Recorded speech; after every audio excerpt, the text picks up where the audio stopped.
Hello, my name is Leo Wright, and today I will be interviewing. T. Hi. Hi, Leo. Hello, T. How are you doing? I'm doing well. How about yourself? I'm doing good. Good. Okay, let's start with our first question. What's your full name, pronouns, and what do you do for the school? My name is T. Everynh. My pronouns are they, them, and I am a instructional assistant on campus, so I generally act as a teacher support in classrooms. Okay, cool. Why did you decide to do what you do for the school? What inspired you?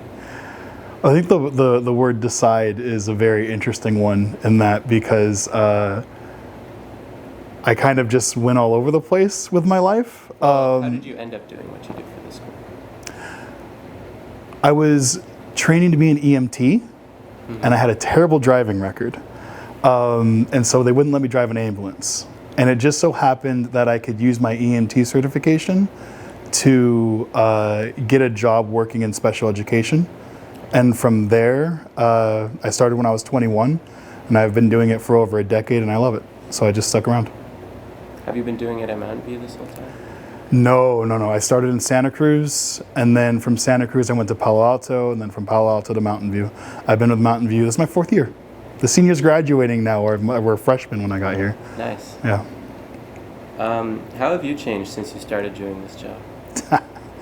Well, I started this job when I was 21, so I've changed a lot. This job has given me a lot more compassion and understanding. It's made me a better parent. I have a 14-year-old, and it's changed my parenting style a lot. I feel like a lot of times when we parent, we kind of parent the way our parents parented us, and learning to work with more kids just from different environments taught me different ways to interact with kids, just in general, including my own children.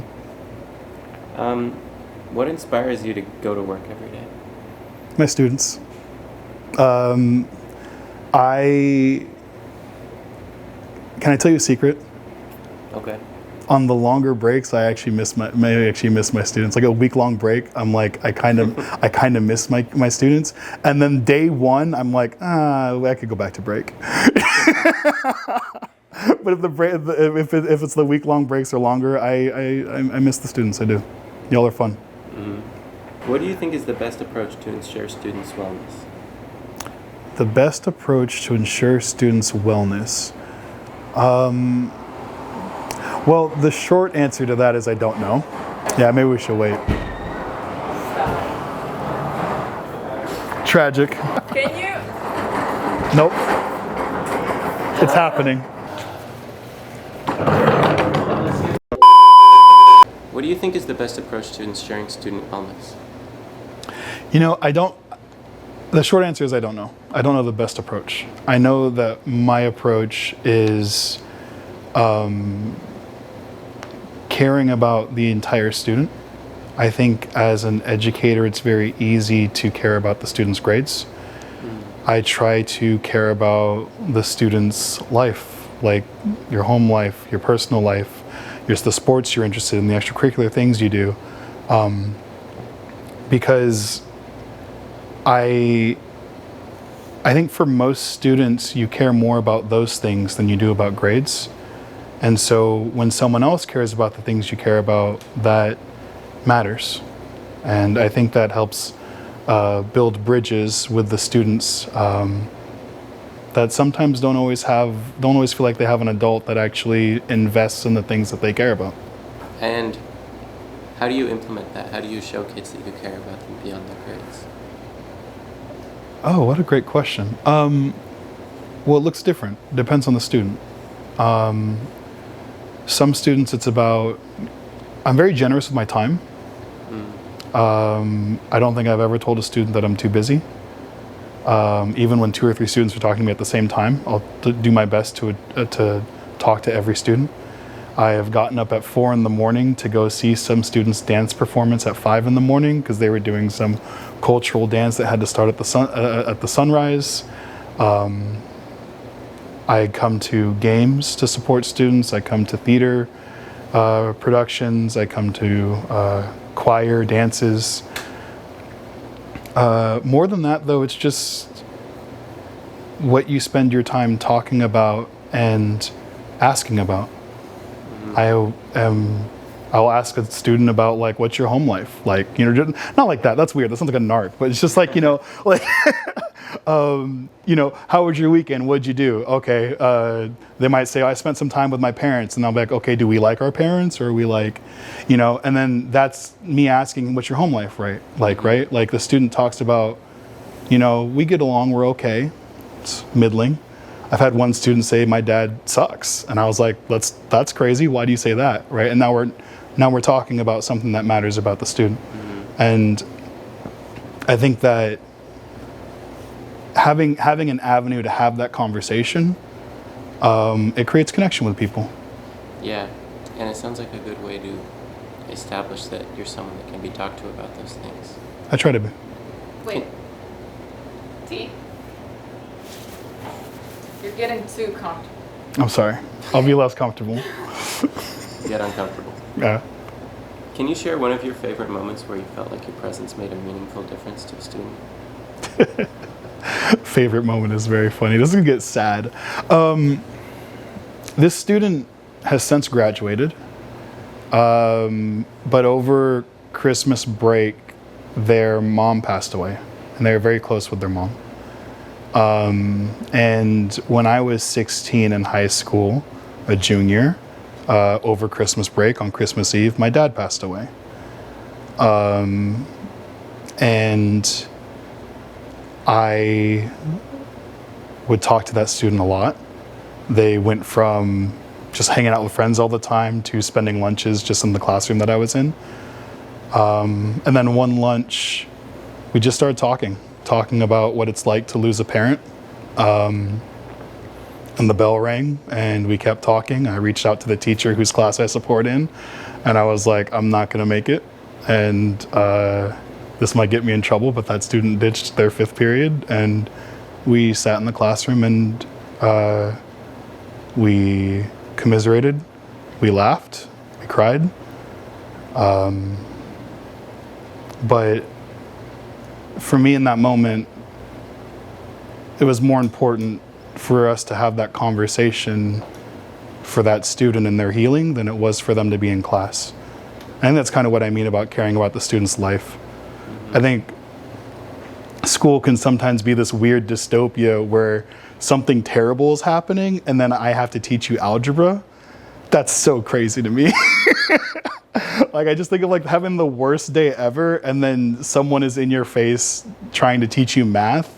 That's so wild. And so I try and acknowledge that a lot of the students on campus are going through very real things. And maybe today isn't a good day to learn. Maybe today is a day where we just need a conversation. So you find that you're an important support figure for a lot of students at this school? I guess it depends on what you mean by a lot. We have like 2,000 kids on campus, so percentile wise, I don't know if I would consider that a lot, but for a decent amount, sure. I have a lot of students I check in with, personally, yeah. Is that aspect of your role at the school what's most important to you? Yeah, that's why I come to work.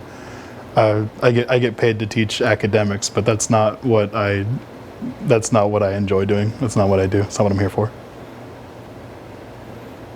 More of a emotional teacher, I guess. Wait. I'm not cutting that. I think a lot of people in this area, particularly a lot of the students, they're very driven towards academic success, so it becomes financial success. But there are a lot of people who have a lot of money who are just unhappy. Yeah. There are a lot of people with a lot of things that just don't have connection and friends. And there are a lot of people who don't have a lot, who have connections and friends who are happy. So while I get paid for the academics, what I really try and teach and support students with is how to connect with other people and themselves. Because at least as far as I'm concerned, that's what matters. How do you think that your identity has helped shape the way you support students at this school? Well, I'm not an adult that's done everything the right way or the way I was supposed to. I'm here by making a lot of mistakes. I grew up in a tough household in a tough area. I wasn't a good student. I had a kid when I was 18. And along that journey, I have slowly become more and more accepting of my queerness. All of that to say, I find that so much of all the mistakes I make help me support students in a different way. I have students who are making similar mistakes as me in terms of how they do academically, like they're just not showing up to class or don't care about their grades. I can have a long conversation about how that is not necessarily a great path towards success, and how it doesn't really matter what your goal is. Having a high school diploma will support that goal in some way. I think a lot of my queer students see me as a very safe space because I'm very outwardly queer in the way I dress, in the way I act. So that identity, I think, supports, I think it creates a space where they feel safe to talk to me, and I really appreciate that. But I think there are a lot of different aspects of my identity that allow me to connect with a lot of different students, which I think is very interesting. I have students who are football players that I connect with because I played football. They don't connect with most of them don't connect with any of the queer identity things, right? I have students of color, being a black individual, that can connect with me on that level as well. So I think just different aspects of my identity support me working with a lot of different students. And what advice would you give to young queer individuals who are struggling to find their place in the school? Or just struggling to find their place in general? Yeah.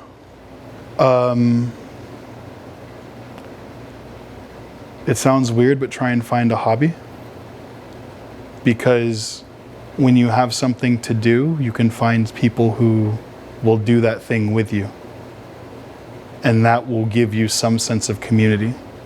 And along that way, hopefully you can find other people who share some of the things that you share in terms of identity and history, so you can connect with them on that level as well. But also take risks in terms of I don't think I'm into, I don't know, all that's coming to my mind is D&D because I'm a nerd. I'm not into video games, something like that. But then go to a club, see how it is. I have a student who is in guitar club, and just go see how it is. Maybe you like it. Find something you enjoy and then take part in that community. And this applies regardless if you're queer or not, or if you're just struggling to find your place.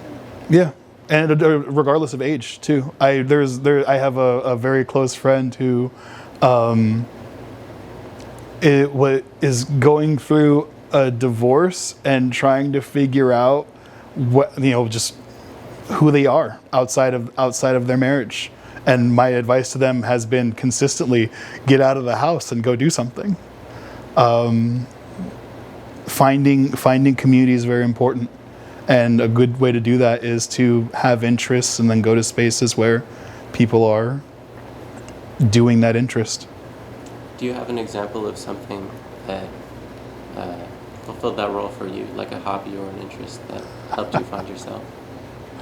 Help me find myself. Or do I have an example? Well, here's the thing. Like I said earlier, I'm a nerd. So go out and do something may be a little bit of a misnomer. but yeah, I have my own Discord server with very close friends that are all over the world. I have a friend. So a friend of mine, their daughter broke down, had like their car broke down in Phoenix, Arizona. I called my friend who lives in Phoenix, Arizona, who I've like been in physical space with maybe 3 times, and asked them to help. And they ended up taking the friend's daughter in, giving them a place to stay, helping them get to a plane flight to where they needed to go. And that's a relationship I cultivated almost entirely online, right? But I think cultivating relationships online has a different. It's different. Different than cultivating relationships in person. I think the concern I have is that